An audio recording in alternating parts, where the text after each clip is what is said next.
Welcome friends, in this one let's take a look at linearizing the square root of x at x equals 1. And we'll construct a graph of y equals the square root of x, and then the tangent line, and then we'll mark dy, delta y, and delta x equals 1. Let's go through the process. So I need to first find the derivative of y equals the square root of x. So y prime would be equal to the following. Remember that the square root of x is equivalent to doing this, right? X to the 1/2, and then you apply the power rule. So it becomes 1 over 2 brought down, and then you have x raised to the 1/2 minus 1, which is negative 1/2. And that goes into the bottom then as the square root. So it becomes 1 over the square root of x this way. That's the derivative. Next, because we want to form the linearization that x equals 1, we need to do the following. Y prime at 1. Evaluate that. So this would be here 1 over 2. And then over here we would have the square root of 1. But of course that's just still equal to 1/2, you see? So now we can build the linearization. The linearization in general looks like this. We'll call it L. And I'll say here L of x would be equal to this.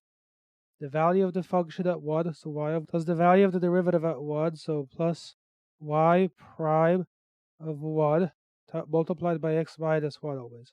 So the linearization will look like this. L of x would be equal to, the y of 1 is the square root of 1, which is just 1, plus y prime at 1 is 1/2, and then you multiply by x minus 1. That's about it. Now let's do all of this visually here. And because we'll be focusing here at x equals 1, I need to zoom in here in this panel. So let's make a picture now of the square root of x in here. So I'll let this graph it for us. So square root of x looks like shown below. Let's make a picture of the tangent line. So that's going to look like the following.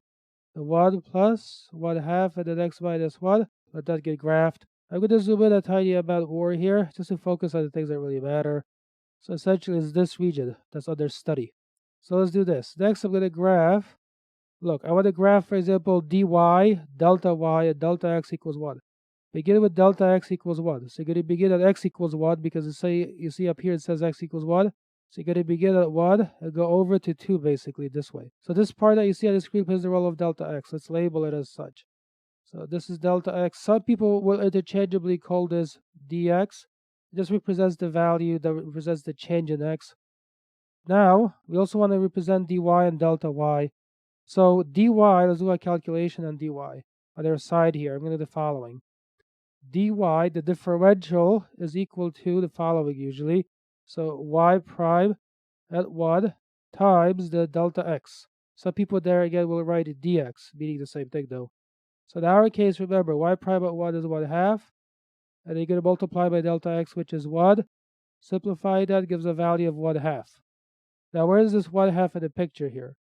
Well, that represents the following. You begin over here, and then go up to the tangent line.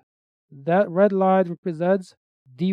The dy, as you can see, is really an approximation to delta y, which is the exact change in the value of the function. So in this graph now, it's also indicate this dy is equal to 1/2. So that is in this position right here, essentially. Okay? I'm going to do a brace next to it right here. So this represents 1/2, which is dy. Which means in here is also delta y. Now the delta y is the exact change in the value of the function. So that would be represented using a brace that looks like, for example, this one right here. See? For that portion. So this represents here delta y. And then this is pretty much everything. So thank you so much for watching. Please leave a like and subscribe. I'll see you in another video.